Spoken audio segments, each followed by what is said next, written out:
Well, Mr. Cuellar, you're recognized. Thank you, Mr. Chairman. Mr. Secretary, and all three of you all, welcome and thank you for your service. I represent an area from San Antonio all the way to Laredo, the border. In San Antonio, we got Joint Base San Antonio, the largest joint base in the Department of Defense that contributes over $151 billion to the Texas economy. We support 266 mission partners. San Antonio also has the second largest cyber footprint in the nation, hosting the 16th Air Force cyber. And then, of course, the military facilities that are the best in the country also.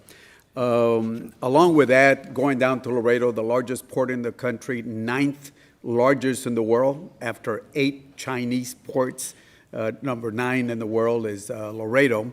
And my question, Mr. Secretary, has to do with one of your plans, and ask you to, welcome you to San Antonio, let the San Antonio folks come in. It has to do with Army, U.S. Army North and U.S. Army South. I'm not going to go with their missions or critical mission, but what concerns us in San Antonio, both the Democrats and Republican members of Congress and senators, we're concerned that, in setting up a Western Hemisphere command, which I think it's a good idea, that you move it away from a place like San Antonio, where we have the infrastructure, the personnel, the community partnerships to work with you on this. And I say this because I think your testimony has about 11,900 troops that are down there working with the Homeland, which I support.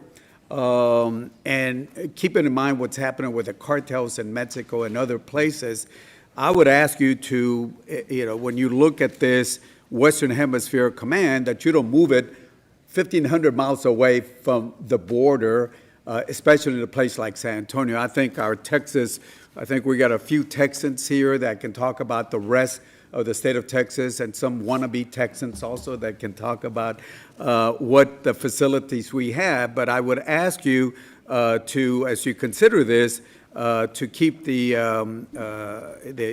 command, Western Hemisphere Command in San Antonio. Well, sir, count me amongst some of the wannabe Texans. Tennessee's close enough. Hey, we got no state income tax. Keep that. It's true. I appreciate that concern. It is something that has come up multiple times in conversations with Secretary Driscoll and General George in reviewing their Army modernization plan and consolidation, with the recognition that some of those changes, when we go through a posture review and as we're looking at commands, are going to include some tough choices. Some of that includes ranks and positioning, but you still are going to have, at some level, a south and north bifurcation. The question is where that is headquartered, and we are in an ongoing review on that, of exactly where that will shake out. But I would encourage continue deliberation with Secretary Driscoll. They have been thoughtful about it and will continue to be.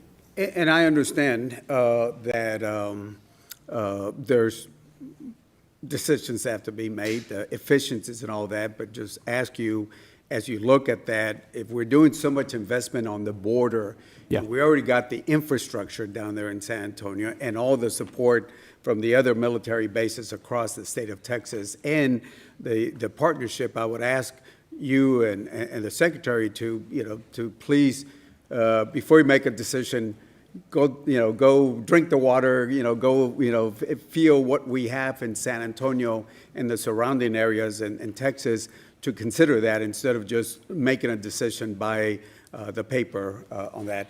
And certainly ask you to consider also the second largest footprint that we have at cyber there in San Antonio, and working with the top cyber university, UTSA there.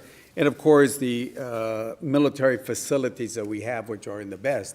And certainly during the Afghanistan and Iraq war, that area was looked. So I just ask that before any decisions were made, consider making a trip to San Antonio and have your folks understand that. I know some of y'all have been in Texas before, and would ask you to look at that. So with that, Mr. Secretary, and all of y'all, thank you for your service.